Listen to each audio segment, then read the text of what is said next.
बिस्मिल्लाहिर्रहमानिर्रहीम, अस्सलाम वालेकुम। खेलों की खबरों पर तबसरों और तज्जियों से स्कोर के एक और प्रोग्राम के साथ सैयद याया हुसैनी आपकी खिदमत में हाजिर है। पाकिस्तान सुपर लीग ने बहुत कम वक्त में मकबूलियत हासिल की। 2016 में जब बैनुल अक़वामी क्रिकेटर्स सिक्योरिटी की बुनियाद पर पाकिस्तान आकर खेलने पर राजी न थे, PCB ने दुबई और शारजा को इस इवेंट के लिए मुंतखब किया।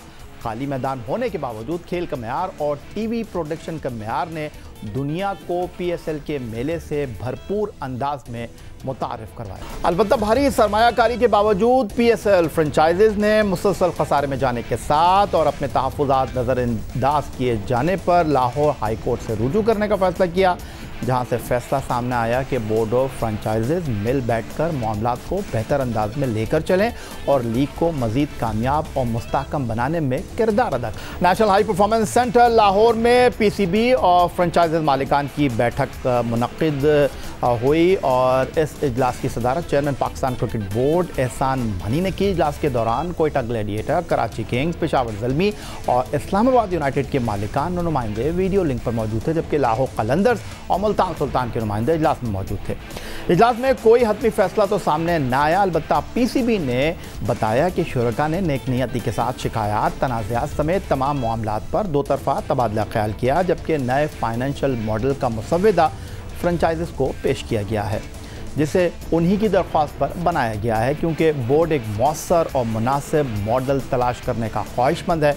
दूसरी जानिब इत्तलात हैं कि PSL 2021 एडिशन की बैंक गारंटी जो सारे तनाज़े का सबब बनी थी, इस पर फरीक़ैन के दरमियान फ़िलहाल बात करने से गुरेज किया गया। अलबत्ता बैंक गारंटी पर फ्रेंचाइजीज का मौक़िफ़ सामने आया कि या तो इसे ख़त्म किया जाए या फिर इसे सेंट्रल पूल से मिन्हा किया जाए। इजलास में होम एंड अवे की बुनियाद पर मुकाबलों को मुनक्किद करवाने के साथ टिकट की आमदनी फ्रेंचाइजीज को देने की तजवीज़ भी सामने आई। एक तजवीज़ ये भी रखी गई कि इस वक्त फ्रेंचाइजीज के लिए डॉलर का जो रेट 164 रुपये है, उसे आइंदा 5 साल के लिए फ़िक्स किया जाए। फ्रेंचाइजीज के मुतालबात और तहफ़्फ़ुज़ात पर बोर्ड का मौक़िफ़ सामने आया कि बोर्ड को पब्लिक अकाउंट्स कमेटी को उन समेत तमाम से मामलात और एतराज़ात का सामना है। 2 घंटे जारी रहने वाले इजलास इस नोट पर ख़त्म हुआ कि फ़रीक़ैन आइंदा हफ्तों में इस नए मॉडल से मुताल्लिक़ अपनी फ़ाइनेंशियल और ऑपरेशनल टीमों से मशावरत के बाद तमाम मामलात को जल्द अज जल्द बाहमी इत्तेफ़ाक़ राय से हल करने पर इत्तेफ़ाक़ रखते हैं। अब कुछ बात कर लेते हैं जनाब नेशनल T20 कप की। मुल्तान के बाद अब T20 कप दूसरे मरहले के लिए पिंडी क्रिकेट स्टेडियम रावलपिंडी का रुख कर चुका है, जहां जुम्मे से मुकाबलों का आगाज़ हो रहा है। National T20 cup Zimbabwe team के दौरे पाकिस्तान के हवाले से अहमियत का हामिल है। चीफ सेलेक्टर मिसबाउल हक कह चुके हैं कि जिम्बाब्वे के ख़िलाफ़ T20 और वनडे सीरीज़ में नौजवान क्रिकेटर्स को मौका दिया जाएगा, इसीलिए नौजवान क्रिकेटर्स अपनी पूरी क़ुव्वत और सलाहियतों को बरूए कार लाते हुए परफॉर्म कर रहे हैं। एक जानिब जहां नौजवान क्रिकेटर्स एक दूसरे पर सबकत ले जाने के लिए सर धड़ की बाजी लगा रहे हैं, वहीं पाकिस्तान क्रिकेट टीम के 2 विकेट कीपर बैट्समैन साबिक़ कप्तान सरफराज अहमद और मोहम्मद रिजवान में भी मुकाबला है।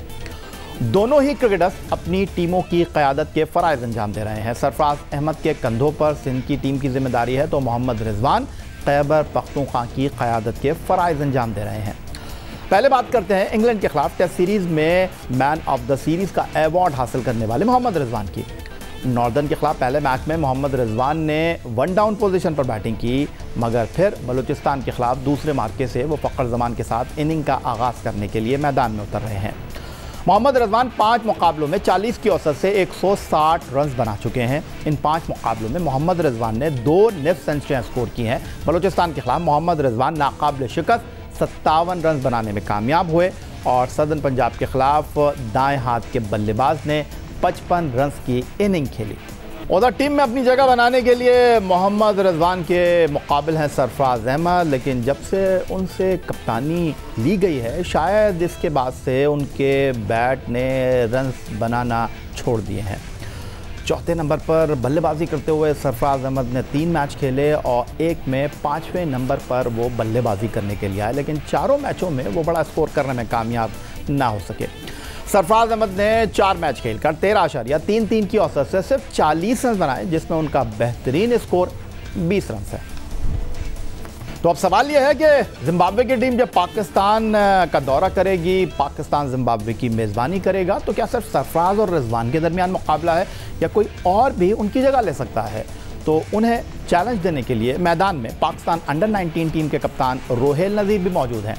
अंडर 19 वर्ल्ड कप में पाकिस्तान की क़यादत के फ़राइज़ अंजाम देने वाले रोहेल नज़ीर वर्ल्ड कप में पाकिस्तान के दूसरे कामयाब बल्लेबाज थे, जिन्होंने 5 मैचों में 111 रन स्कोर किए थे भारत के खिलाफ। और रोहेल नज़ीर ने जिम्मेदारी के साथ बल्लेबाजी करते हुए 62 रन की इनिंग खेली थी।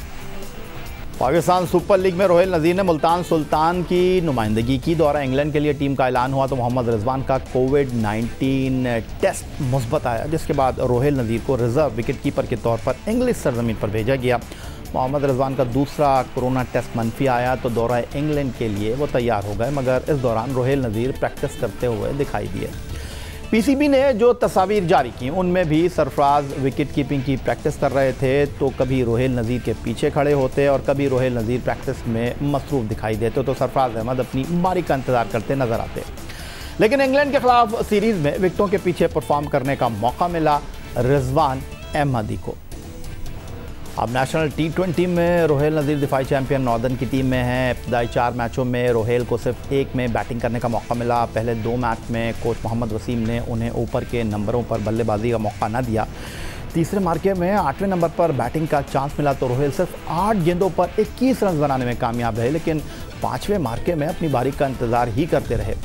मगर छठे मैच में बलूचिस्तान के खिलाफ रोहेल नज़ीर को 1 डाउन पोजीशन पर मैदान में उतारा गया, जहां रोहेल ने टीम मैनेजमेंट के इस फैसले को दुरुस्त साबित कर दिया और सिर्फ 27 गेंदों पर 5 चौकों और 1 छक्के की मदद से 42 रन की इनिंग खेली और नॉर्दर्न को फतह दिलवाने में अहम किरदार अदा किया।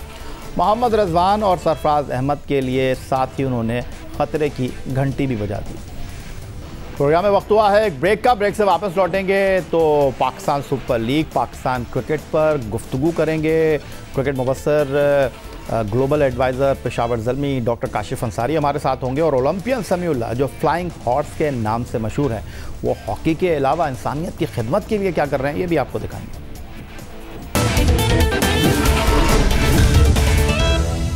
खुशामदीद कहते हैं डॉक्टर काशिफ अंसारी साहब। नेशनल T20 चैम्पियनशिप का आगाज़ हुआ। पहला मरहला मुल्तान में नए डोमेस्टिक निज़ाम के तहत 6 टीमें खेल रही हैं। नॉर्दर्न इस टूर्नामेंट में अपने ज़ात का दिफा कर रही है। 2 मरहले हो चुके हैं। ये इवेंट पहले मरहले में मुल्तान में हुआ। टीमें दूसरे मरहले में पिंडी क्रिकेट स्टेडियम रावलपिंडी में एक दूसरे के मद्दे मुकाबिल होंगी, लेकिन हमने गुज़िश्ता कई सीज़न से इस बात का अंदाज़ा लगाया है कि नेशनल चैम्पियनशिप का परफॉर्मर हो या पाकिस्तान सुपर लीग का परफॉर्मर, दोनों इवेंट के जो परफॉर्मर होते हैं उनके साथ हर तबके का रवैया कुछ मुख्तलिफ होता है। मतलब वो सेलेक्टर्स हों, मीडिया हो, आवाम हो। क्या इसकी वजह यह है कि PSL में मुकाबले का मयार नेशनल T20 से अच्छा है? अगर ऐसा है तो फिर एक ही T20 टूर्नामेंट करा लेना चाहिए। नेशनल T20 कराने का मकसद? जी याया भाई, आपने एक दफ़ा फिर मेरी दुखती रग के ऊपर हाथ रख दिया कि मसला ये है कि पाकिस्तान क्रिकेट जो है वो पाकिस्तान सुपर लीग तक मुहित होकर रह गई है। पाकिस्तान सुपर लीग ही पाकिस्तान की क्रिकेट टीम और पाकिस्तान की क्रिकेट के हाल और मुस्तकबिल की जामिन बनती नज़र आ रही है। अब आम आदमी से अगर पूछा जाए पाकिस्तान में कहीं के नेशनल T20 लीग हो रही है या टूर्नामेंट हो रहा है, आपको इसके बारे में क्या मालूमात है, तो शायद उसको सिफर मालूमात होगी। लेकिन जब PSL का सीज़न आता है तो लगता है कि शादियाने बजना शुरू हो गए और पूरा पाकिस्तान गाने बजाने और खेल कूद और तमाशे में लग जाता है और वही क्रिकेट का एक मेला लगता है। उसके अलावा पाकिस्तान में क्रिकेट नाम की कोई चीज़ नहीं होती। ये बड़े दुख की बात है, ये बड़े अफसोस की बात है और ये अरबाब इख्तियार के लिए सोचने का वक्त है। इससे आपको अंदाज़ा होता है कि हमारे अरबाब इख्तियार की तरजीहात क्या हैं। क्या हमारे अरबाब इख्तियार की तरजीहात पाकिस्तान में क्रिकेट का फ़रोग़ है? अगर है तो फिर डोमेस्टिक सीज़न, नेशनल T20, आपका कायद-ए-आज़म ट्रॉफ़ी, इस तरह की डोमेस्टिक की जो तमाम परफॉर्मेंसेज और तमाम टूर्नामेंट्स और क्रिकेट के तमाम जो कप्स हैं उनके ऊपर तवज्जो होनी चाहिए थी ना। लेकिन इनकी सारी तवज्जो साल में एक PSL पे होती है जिस पे करोड़ों और अरबों रुपए की इन्वेस्टमेंट होती है और खेल तमाशे और मेले लगते हैं। जिस तरह से नेशनल T20 की आपने बात करी, एक आम इंसान को पता ही नहीं कि नेशनल T20 क्या है। 23 करोड़ अवाम बैठ करके उसमें किसी डिस्कशन में नेशनल T20 आता ही नहीं है। उसकी सारा सर उसकी जिम्मेदारी जो है वो आपके पाकिस्तान क्रिकेट बोर्ड की है, क्योंकि वो चाहते ही नहीं कि पाकिस्तान में क्रिकेट का फरोग हो। उनको फरोग इस बात का हो कि उनकी कुर्सियां मजबूत हो, उनकी जेबें मजबूत हो, उनकी आइंदा आने वाली नस्लें मजबूत हो। इसके अलावा उनकी कोई सोच नहीं। काशिफ अंसारी साहब, हाल ही में मोहम्मद हफीज़ ने बड़ी कोशिशों से डिपार्टमेंट क्रिकेट बंद होने पर वज़ीर आज़म से मुलाकात की और उनके साथ हेड कोच मिसबाह उल हक और टेस्ट कप्तान अजहर अली भी मौजूद थे। दिलचस्प सूरत हाल तो उस वक्त पैदा हुई जब chief executive PCB Wasim Khan और चेयरमैन पाकिस्तान क्रिकेट बोर्ड एहसान मानी भी वहाँ मौजूद रहे, लेकिन डिपार्टमेंट क्रिकेट के मामले पर वज़ीर आज़म इमरान खान साहब ने उनके मुतालबे को मुस्तरद कर दिया कि डिपार्टमेंट को बहाल किया जाए। मतलब अब आपको लगता है कि ये चैप्टर क्लोज़ हो गया है, अब यही निज़ाम है जो चलेगा? बहुत खूबसूरत बात की। पहली बात तो ये कि एहसान मानी साहब और वसीम खान साहब बाय डिफ़ॉल्ट वहाँ बैठे थे। अगर इनको खुदा की कसम 1% भी इन बेरोज़गार क्रिकेटर्स का दर्द इनको महसूस होता तो ये अपने ओहदों से इस्तीफ़े दे देते। अगर इनको क्रिकेट की इतनी तकलीफ़ होती है और जिसके बदले में ये लाखों और करोड़ों की मराहत ले रहे हैं, अगर इनको वाकई इमरान खान साहब को तक ये बात पहुंचानी होती और ये अजहर अली और हफीज़ और मिसबा के हमनवा होते और उनके ख्यालात हम आहंग होते, तो ये जब फैसला खान साहब ने किया था, फैसले से इख्तलाफ करते और कहते कि अगर आप ये करेंगे तो हम अपनी नौकरियों से इस्तीफ़ा दे रहे हैं। लेकिन नहीं, इस्तीफ़ा तो हमारे कोई नहीं देता। और इस्तीफ़ा ये क्यों दे? खासतौर पे जो नाअहल तरीन लोग होते हैं वो इस्तीफ़े का मतलब ही नहीं जानते, वो तो लूटने का मतलब जानते हैं। बहरहाल ये बाय डिफ़ॉल्ट वहाँ गए थे। इनके दिलों में कोई दर्द नहीं है उन क्रिकेटर्स के लिए जो बेरोज़गार हुए हैं। इनके दिल में क्रिकेट का कोई दर्द नहीं है, उसकी वजह मैंने आपको पहले बता दी। लेकिन सलाम है मिसबाह उल हक पे, मैंने बड़ी तनकीद की है मिसबाह पर। मैं नहीं मानता कि वो अच्छे कोच हैं, मैं नहीं मानता कि वो अच्छे चीफ सिलेक्टर हैं, लेकिन मैं ये ज़रूर मानता हूँ कि उन्होंने हक़ की आवाज़ बुलंद की है और उस हक़ की आवाज़ को बुलंद करने में हफीज़ और अजहर अली की तारीफ और उनका नाम ना लिया गया तो यकीनन नाइंसाफ़ी होगी। काशिफ अंसारी साहब, आप हमारे प्रोग्राम में कई मरतबा आए और आप बतौर मेहमान शिरकत के लिए स्टूडियो भी आए, फ़ोन पर भी आपने क्रिकेट के मामलात पर अपनी राय दी। आप भी डिपार्टमेंट क्रिकेट बंद करने के मुखालिफ रहे। माजी में 2 टेस्ट और 2 वनडे खेलने वाले नदीम खान के साथ आपने हमारे प्रोग्राम में शिरकत की। वहाँ आपने नदीम खान को एक अच्छा क्रिकेट एडमिनिस्ट्रेटर भी कहा, आपने उनकी तारीफ़ भी की। अब वही नदीम खान जो अरसा दराज से डिपार्टमेंट क्रिकेट चला रहे थे, डोमेस्टिक सतह पर UBL से वाबस्ता थे, अब वो डायरेक्टर हाई परफॉर्मेंस सेंटर बनकर कह रहे हैं कि डिपार्टमेंट क्रिकेट बंद होना ठीक है। देखिए, खिलाड़ियों को अभी कबल अज़ वक्त है नदीम खान साहब के ऊपर कोई तबसरा करना। नदीम खान साहब अभी हाई परफॉर्मेंस सेंटर की जिम्मेदारी उठाई है। उनका माजी यकीनन काबिले फ़ख्र है और जिस घराने से उनका ताल्लुक़ है उसने पाकिस्तान क्रिकेट की बहुत खिदमत की है और आज भी कर रहे हैं। लेकिन ये कहना कि डिपार्टमेंटल क्रिकेट को बंद कर देना मुनासिब है और ये सही है, तो फिर तो ये हुक्मरानों की ज़बान हुई, ये डिक्टेटर्स की ज़बान हुई, ये अवाम की नुमाइंदगी नहीं हुई। सैकड़ों क्रिकेटर, सैकड़ों एनालिस्ट, सैकड़ों तज्ज़ियेकार मतलब सुबह से शाम तक पिछले साल भर से खान साहब के कान में जा कर के उनके सामने बैठ के बबांगे दोहल ये ऐलान कर रहे हैं कि खान साहब ये गलत फैसला है। और नदीम खान साहब की भी शायद यही राय हो इस ओहदे के मिलने से पहले, लेकिन ओहदे के मिलने के बाद अगर राय तब्दील हुई है तो हमें नतीजे का इनका इंतज़ार करना पड़ेगा कि हाई परफॉर्मेंस सेंटर के हेड हैं, साल बर्बाद हो सकता है कि हमको 2 इंज़माम उल हक दे दें, हमें 4 ये वसीम अकरम जैसे बॉलर दे दें, हमें 5-6 ओपनर्स पकड़ा दें, हमें बाबर आजम जैसा बैट्समैन प्रोड्यूस करके दें। हमें अच्छा सोचना चाहिए क्योंकि अच्छी सोच होगी, पॉजिटिव सोच होगी तो पॉजिटिव बातें होंगी। कह रहे हैं डॉक्टर साहब, आपका बहुत शुक्रिया कि आप मुख्तसर क़याम के लिए पाकिस्तान आए और आपने हमारे प्रोग्राम के लिए वक्त निकाला। अब बात करेंगे कौमी खेल हॉकी की और गुफ्तगू करने के लिए हमें ज्वाइन कर रहे हैं flying horse Pakistan hockey team के former captain, manager, Olympian Samiullah sahab. सबसे पहले तो आपको शुक्रिया अदा करेंगे हम कि आपने प्रोग्राम के लिए वक्त निकाला। कोरोना वायरस का मामला पाकिस्तान में तकरीबन इख्तिताम को पहुँच चुका है, इस एतबार से एक मरतबा फिर खेलों की सरगर्मियाँ शुरू हो रही हैं। तो हॉकी के मैदानों में जो सरगर्मियाँ शुरू हुई हैं, समीउल्लाह साहब आप इसको किस तरह देख रहे हैं? अभी तो वज़ीर आज़म इमरान ख़ान की मुलाकात हो ही नहीं थी हॉकी इंतज़ामिया से, लेकिन बैनुल-सूबाई राब्ते की जो वज़ीर हैं डॉक्टर फ़हमीदा मिर्ज़ा, उनके हमरा secretary hockey federation Olympian Asif Bajwa और सदर रिटायर्ड ब्रिगेडियर सज्जाद खोकर साहब वज़ीर आज़म पाकिस्तान से मिले। उन्होंने हॉकी के मुकम्मल ताउन के हवाले से जो गुफ्तगू की, उनको यकीन दिलाया गया। आप इसको किस तरह देख रहे हैं? वज़ीर आज़म की पहली मुलाकात क्या हॉकी फेडरेशन के लिए ताज़ा हवा का झोंका है, जो हुकूमत की हॉकी फेडरेशन को आशीर्वाद भी कही जा सकती है? बिल्कुल आप ठीक कह रहे हैं याया, एक्टिविटी होनी चाहिए और मैं खुश हूँ कि अभी क्योंकि जनवरी फरवरी में अंडर 19 का एशिया कप होना है, तो उसके लिए पाकिस्तान हॉकी फेडरेशन ने एबटाबाद में कैंप लगाया। बहुत जल्दी ये तैयारी करनी चाहिए थी क्योंकि बड़ा ये प्रेस्टीजियस टूर्नामेंट है और ये फ्यूचर इसी पे डिपेंड करता है पाकिस्तान हॉकी टीम का। अच्छी एक्टिविटी है, मैं तो इसको सपोर्ट करूंगा और फिर ये कहूँगा मैं कि गवर्नमेंट ऑफ पाकिस्तान फ़ंड ज़रूर दे, बेशक उसका ऑडिट कराए, बेशक उसका जो करना चाहे करे, सुपरवाइज़ करे, लेकिन फ़ंड बहुत ज़रूरी है और खिलाड़ियों की नौकरी बड़ी ज़रूरी है। ओलंपियन समीउल्लाह साहब, आप खिदमत की बात कर रहे हैं, हॉकी से हटकर थोड़ी सी बात करना चाहूँगा आपसे।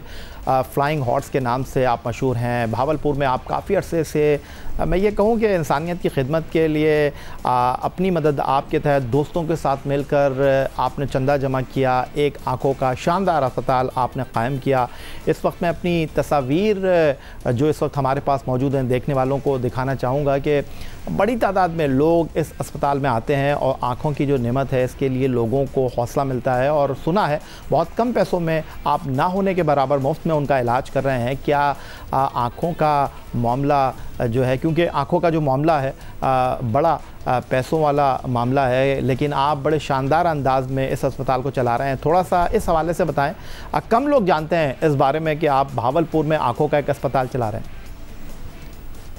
जी बिल्कुल, यह बिल्कुल आपने ठीक कहा कि ये मैंने प्रोजेक्ट 2008 से शुरू किया था भावलपुर में, और जिसको कहते हैं one of the posh area, उसमें एक अस्पताल बनाया जिसमें सारी की सारी इक्विपमेंट्स हैं जो एक आई के अस्पताल में होनी चाहिए, जिसमें आंखों का प्रेशर भी है, जिसमें आंखों का आफ्टर कैटरेक्ट ऑपरेशन यह मशीन है वो भी है, और सब चीज़ें हैं, और ऑपरेशन थिएटर भी वहीं पे है। और हम 30 रुपए की उसमें पर्ची लेते हैं, उस पर ऑपरेशन करते हैं, क्योंकि उस इलाके में जो मैंने ऑब्ज़र्व किया कि कैटरेक्ट बहुत है, क्योंकि लोग मोटरसाइकिल चलाते हैं, वहाँ पे आंखों में मट्टी जाती है, फिर उसको मसलते हैं, तो उससे कैटरेक्ट पैदा हो जाता है। ये 6 सितंबर 2012 से मैं और मेरे चंद दोस्त हमने शुरू किया प्रोजेक्ट, और इस वक्त आप हैरान होंगे कि 1,30,000 के करीब लोग देख चुके, आंखें दिखा चुके, तकरीबन कोई 32,000 के करीब हम कैटरेक्ट ऑपरेशन कर चुके, तकरीबन कोई 33,000 के करीब हम फ्री रीडिंग ग्लासेस दे चुके, और अभी भी 26-27 को आज और कल भी उनका ऑपरेशन हो रहे हैं। और कोविड की वजह से हमने 100 से कम करके 50-60 किए हैं, क्योंकि वहाँ पे गुर्बत ज़्यादा है, लोगों के पास पैसे नहीं हैं, और मेरे जो चंद अच्छे दोस्त उन्होंने सपोर्ट किया मुझे, तो ये ऑलमोस्ट हम ये पिछले 9 साल से ये काम कर रहे हैं। बहुत शुक्रिया ओलंपियन समीउल्लाह साहब। आज एक और आपके ज़िंदगी का पहलू हमें देखने को मिला, और आज हमारे देखने वालों ने ये देखा कि ओलंपियन समीउल्लाह जो हॉकी के हवाले से पाकिस्तान में एक बड़ा नाम है, वो भावलपुर में एक आँखों का अस्पताल अपनी मदद आपके तहत चला रहे हैं। अल्लाह तबारक व तआला से हमारी यही दुआ है कि अल्लाह ताला आपको इस्तिताअत दे और इसी इस्तकामत के साथ आप लोगों का जो है वो आँखों का इलाज करते रहें। यही था जनाब आज का हमारा ये प्रोग्राम। ओलंपियन समीउल्लाह की गुफ्तगू आपने सुनी। ट्विटर पर आप मुझे फॉलो कर सकते हैं, फेसबुक पर हमारा पेज score.geo न्यूज़, जहाँ जाकर आप इस प्रोग्राम के क्लिप्स एक बार फिर देख सकते हैं, और आप हमें ईमेल कर सकते हैं score@geo.tv पर। इस दुआ, इस उम्मीद, इस तवक्को के साथ कि पाकिस्तान में खेल और खिलाड़ी तरक्की करते रहें, सैयद याया हुसैन को स्कोर की पूरी टीम के साथ अगले प्रोग्राम तक के लिए इजाज़त दीजिए। अल्लाह हाफ़िज़।